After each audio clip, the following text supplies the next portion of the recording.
Olá, povo de Deus, paz seja convosco. Vim aqui nessa noite trazer uma palavra rápida a respeito de dons espirituais. Talvez você me pergunte, depois de tanto tempo, por que eu resolvi aparecer em vídeo. É algo que eu vou tentar explicar ao longo desta palavra, breve palavra. Quero me focar mais nas Escrituras Sagradas, em 1 Coríntios capítulo 14, versículo de número 1, vai nos dizer o seguinte: segui a caridade e procurai com zelo os dons espirituais, mas principalmente o de profetizar. Por enquanto eu vou me deter nesse versículo aqui. A Bíblia nos manda seguir o amor, procurar o amor. Ao contrário do que muitos pensam, o amor não é dom do Espírito. O amor não é dom, o amor é fruto. E tanto que Gálatas capítulo 5, versículo de número 22, Gálatas capítulo 5, versículo de número 22, diz assim: mas o fruto do Espírito é caridade, gozo, paz, longanimidade, benignidade, bondade, fé, mansidão, temperança. E não é frutos, é o fruto do Espírito.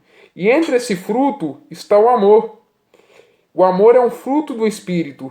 E não é um dom, como muitos têm até um livro que se chama o Dom Supremo. Está totalmente errado. O amor ele é um fruto. E nós devemos seguir o amor, buscar o amor, como diz aqui em 1 Coríntios 12, 29 ao 31. Porventura são todos apóstolos? Paulo falando sobre as operações na igreja. São todos profetas? São todos doutores? São todos operadores de milagres? Têm todos o dom de curar? Falam todos diversas línguas? Interpretam todos? Portanto, procurai com zelo os melhores dons, e eu os mostrarei um caminho ainda mais excelente. E no versículo 1, Paulo fala sobre o dom de profetizar, procurar com zelo. O que é procurar com zelo? Hoje nós vemos no movimento evangélico muitas pessoas que profetizam da boca para fora. Profetizam com carnalidade. Olha, Deus me mandou entregar uma mensagem, que Deus está mandando falar, que Deus falou para mim, que Jesus mandou dizer. Olha, Deus está me mandando entregar. Deus falou para mim. Deus falou, Deus falou. A palavra de Deus é clara ao dizer: ai daquele que diz que eu falei quando eu não falei, diz o Senhor. Essas pessoas vão ter que dar conta de muitas profecias. Profecias de casamento, profecias que destruíram vidas. E a palavra profetizar, estou até com essa Bíblia aqui com vocabulário, chama Bíblia Fácil de Ler. Ela fala que profetizar vem do grego profetizo, significa falar por Deus. Quando você está profetizando, você está falando por Deus. E não é necessariamente uma mensagem de advertência para o futuro. É uma mensagem de repreensão. Deus está te usando para repreender o povo, Deus está te usando para repreender as pessoas, para chamar o povo ao arrependimento. Deus está te chamando para chamar o povo à doutrina da palavra. E que doutrina é essa? É o que Paulo deixou nas suas 14 cartas, nas epístolas da graça. Paulo deixou ali regras rígidas. As pessoas pensam que a graça é mais frouxa, é mais, perdão da palavra, é mais light que a lei. Não, a graça tem padrões muito mais elevados. Eu defendo uma tese de que os 4 evangelhos são para novos convertidos. Os Atos dos Apóstolos é a história da igreja. A parte doutrinária da Bíblia são as 14 cartas de Paulo. O novo convertido ele deve se estudar as cartas de Paulo, ele deve se aprofundar nas cartas de Paulo. Ele deve estudar o que Paulo fala ali, para ele ter uma vida cristã sadia, uma vida espiritual sadia. E aí depois ele vai para as outras epístolas e depois para o Apocalipse, que é o que nós estamos vivendo, mas é necessário que todo novo convertido inicie lendo as cartas de Paulo, lendo as epístolas. E aqui Paulo fala em 1 Coríntios 14, segui a caridade e procurai com zelo os dons espirituais, mas principalmente o de profetizar. Profetizar é falar por Deus, como eu disse.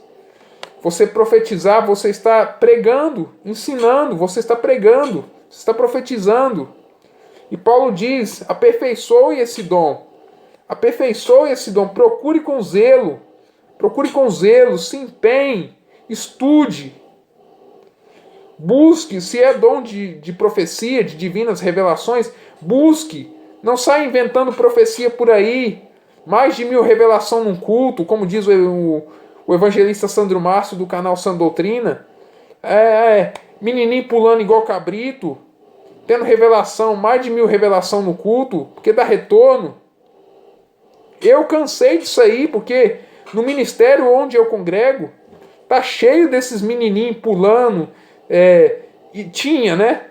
Tinha. Não vou entrar no mérito da questão, mas tinha. Menininho pulando que nem cabrito, revelando coisa, cuspindo na cara dos outros. E a gente passou por uma luta no ministério, teve que retirar o antigo dirigente porque estava trazendo pregadores assim.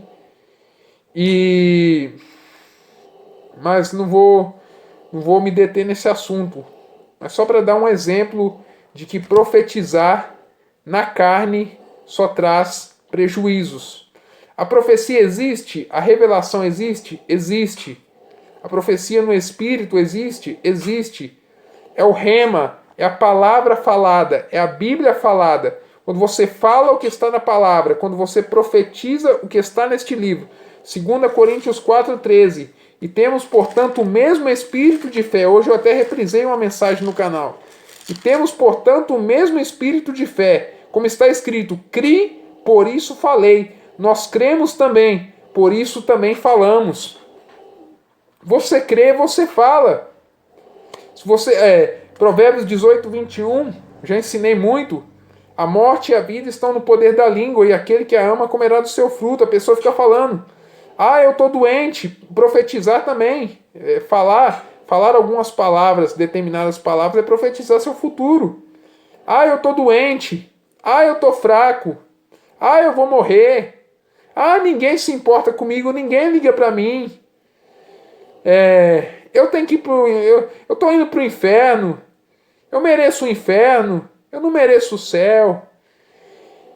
Palavras de condenação, palavras de maldição, muitas vezes que os pais lançaram, que os familiares lançaram, que os outros da rua lançaram, e a pessoa cata para si e agarra como um animal de estimação.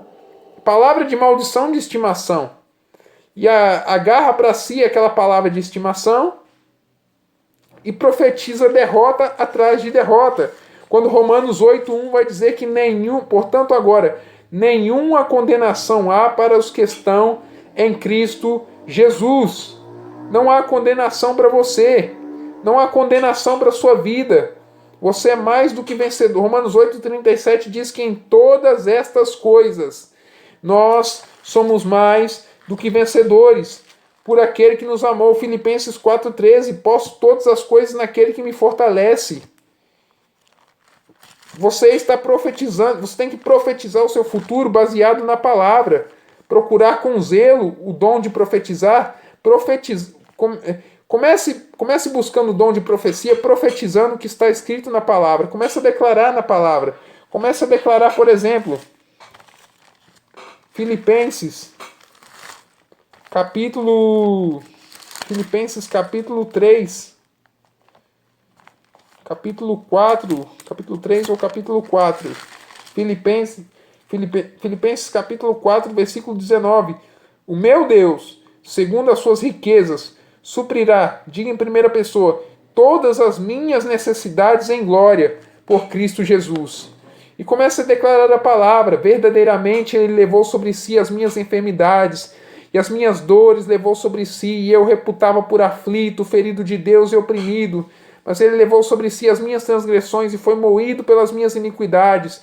O castigo que me traz a paz estava sobre Ele. Pelas suas feridas eu fui curado. Eu estou curado. Ele enviou a sua palavra e me sarou.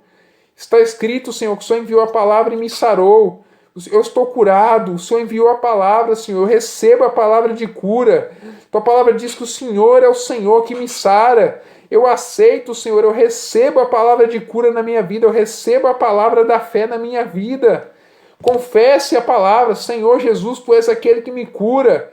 Declare o rema de Deus, declare aquilo que é o Logos que se torna rema, declare: eu sou a justiça de Deus em Cristo. Verdadeiramente o Senhor levou sobre si todas as minhas enfermidades e as minhas dores levou sobre si. Não dê cartaz para o inimigo, não deixe o inimigo semear dúvida no seu coração, declare palavras pela fé. Versículo 2. Porque o que fala língua estranha não fala aos homens, senão a Deus, porque ninguém o entende, e em espírito fala de mistérios. Porque o que fala língua estranha não fala aos homens. Você não está falando para homens quando você está orando em línguas. Já teve quem me perguntasse se oração em línguas é dom. Não é um dom. A gente é tão obcecado com dom, às vezes, que a gente quer que tudo seja dom pra gente. Tudo que aparece de novo, é um dom. Eu tenho que buscar esse dom. Não, quando você receber o batismo com o Espírito Santo, nem que seja aquela frase que você solta, nem que for uma sílaba que você solta, comece a soltar. Deixa fluir os rios do Espírito na sua vida. Comece a orar em línguas. Comece a declarar a palavra, comece a orar no Espírito, comece a falar a palavra, comece a falar em línguas. Mas eu não entendo, é tudo estranho para mim. É claro, a palavra aqui mesmo fala que é estranha. Nós não falamos para homens. Se nós estivéssemos falando português a uma pessoa, ela entenderia aquilo que nós estamos falando, mas estamos falando a Deus, estamos falando ao Senhor. Estamos falando mistérios, segredos espirituais, revelações com Ele. Coisas que só o Espírito sabe. Romanos 8, 26, 27 diz que da mesma maneira também o Espírito ajuda as nossas fraquezas, porque não sabemos o que havemos de pedir como convém, mas o mesmo Espírito intercede por nós com gemidos inexprimíveis. E aquele que examina os corações sabe qual é a intenção do Espírito, e é Ele que, segundo Deus, intercede pelos santos. Tiago 4, 2 e 3 diz que nós não sabemos pedir. E se nós pedimos, cobiçamos e nada temos. Pedimos, não recebemos porque não pedimos. Pedimos e pedimos mal para gastar nossos deleites. Quando nós pedimos em português, Senhor, me dá um carro, me dá uma casa, me dá uma esposa, nós não sabemos pedir. Nós pedimos totalmente contrário à vontade de Deus. Mas quando você está orando em línguas, quando você está orando a linguagem sobrenatural do Espírito, o Espírito Santo está levando para o Pai não aquilo que você quer, mas aquilo que você precisa. O Pai está ouvindo, está respondendo. Você já percebeu que às vezes a resposta da sua oração vem diferente do que você pensava? É porque a oração que o Espírito fez por você não era aquilo que você queria, mas era aquilo que você precisava. E a palavra de Deus é clara, quando Davi diz, no Salmo 37, fui moço e agora sou velho. Eu nunca vi o justo desamparado, nem a sua descendência a mendigar o pão. Deus nunca vai deixar os seus filhos passando fome. Deus nunca vai deixar os seus filhos enfermos. Se ele durante 40 anos no deserto, ele não deixou que as sandálias dos pés dos israelitas se corrompessem, se ele não deixou que o maná acabasse, ele cuida de você. 1 Pedro 5,7 diz, lançando sobre ele toda a vossa ansiedade, porque ele tem cuidado de vós. Lance sobre o Senhor toda a sua ansiedade. Lance sobre o Senhor todos os teus problemas. A palavra de Deus diz em São Mateus 11:28, vinde a mim, todos que estáis cansados e oprimidos, e eu vos aliviarei. Tomai sobre vós o meu jugo e aprendei de mim. Versículo 29, e sou manso e humilde de coração, e encontrareis descanso para as vossas almas, porque o meu jugo é suave e o meu fardo é leve. E o Senhor te pergunta, o que queres que eu te faça? O que queres que eu faça por você? O que queres que eu te faça na tua vida? O que queres que eu te faça no teu ministério? O que quer que eu te faça na tua vida, nas áreas da tua vida? Porque o que fala língua estranha, não vai dar para expor tudo, porque 22 minutos e 35 que a câmera suporta, porque o que fala língua estranha não fala a homens, senão a Deus, porque ninguém o entende. Ninguém entende quando você está falando em língua estranha. A palavra já diz, é estranha. E em espírito fala de mistérios. Quando você está falando em línguas, você está falando mistérios com Deus. É justamente para o inimigo das nossas almas não ouvir e não interferir no plano que Deus tem na nossa vida. Por isso que há uma oposição até dentro da igreja contra o orar em línguas. Há uma oposição dentro da igreja contra o falar em línguas estranhas. Há uma oposição. Versículo 3. Mas o que profetiza fala aos homens para edificação, exortação e consolação. O que eu estou fazendo aqui é profetizando. Se eu falar em línguas, se eu falar em mistérios aqui, não edificará a ninguém que escutará essa palavra gravada. Se eu falar em mistérios, não edificará ninguém.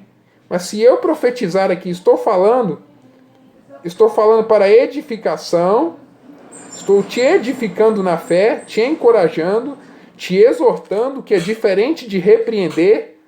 Exortar é diferente de repreender. E consolar. A profecia tem três objetivos: edificar, exortar, que é animar por meio de palavras, e consolar. Quando eu estou aqui falando da palavra, eu estou te encorajando, eu estou te incentivando, eu estou te fortalecendo. Versículo 4. O que fala língua estranha edifica-se a si mesmo, mas o que profetiza edifica a igreja. É o que eu estou fazendo aqui, profetizando, edificando pessoas por meio da palavra. Quando você fala em línguas estranhas, você edifica a si mesmo. Você tem saúde, você tem vigor para vir pregar a palavra, você tem vigor para vir pregar o evangelho. Ah, mas eu não entendo nada do que eu estou falando. Eu tive uma experiência tempos atrás, que o inimigo se manifestou na forma de uma mulher que se transfigurou num demônio e começou a lançar mentiras contra mim, dizendo que era ele quem falava em línguas estranhas, aquilo para me fazer parar de orar.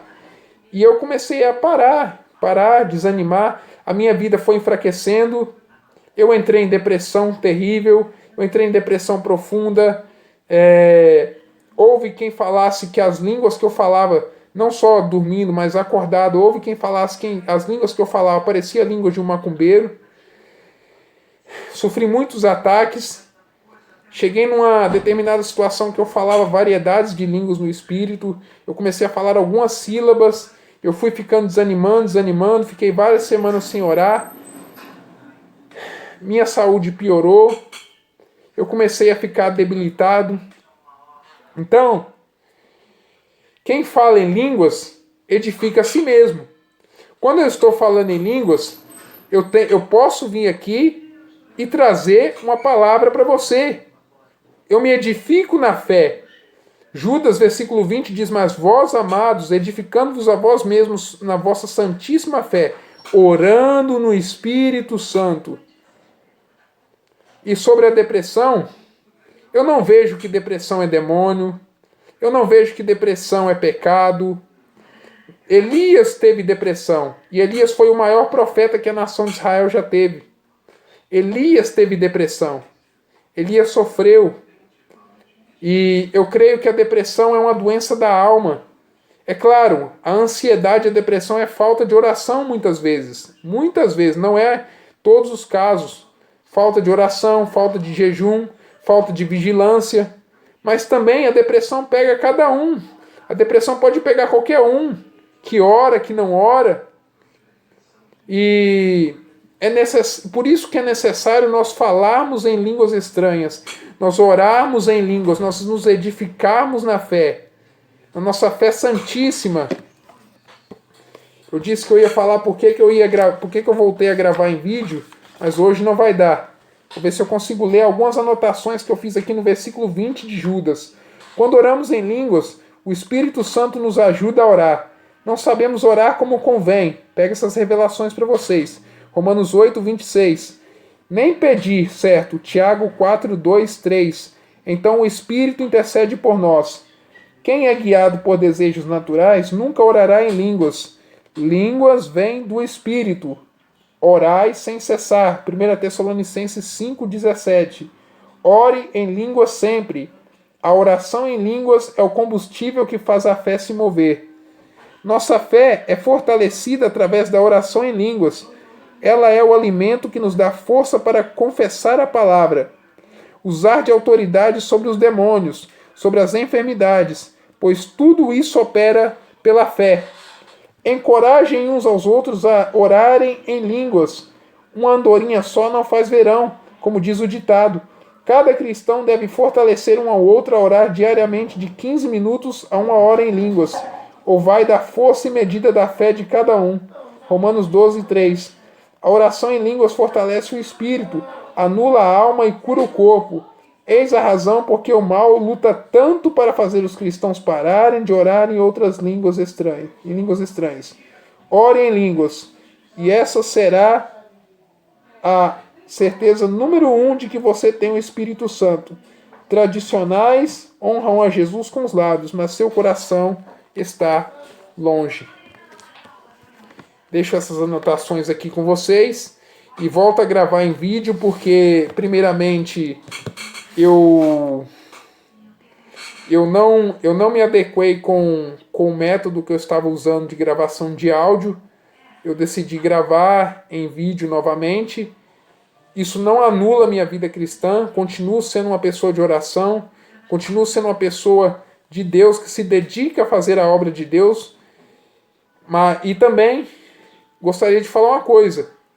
O YouTube é uma rede que você entra para ver vídeos. Se você entrar para ver áudio, você vai para uma rádio. Você vai buscar uma rádio. O YouTube não é lugar de vídeo, de áudios. De ficar só áudio. De que adianta a pessoa não pôr áudio? Não estou generalizando os pregadores aqui, mas de que adianta a pessoa não colocar só áudio, mas colocar a foto dela? É a mesma idolatria. Então eu prefiro gravar em vídeo e continuar pregando a sã doutrina, e assim Deus se agrada. Amém? Fiquem todos na paz do Senhor Jesus. Paz seja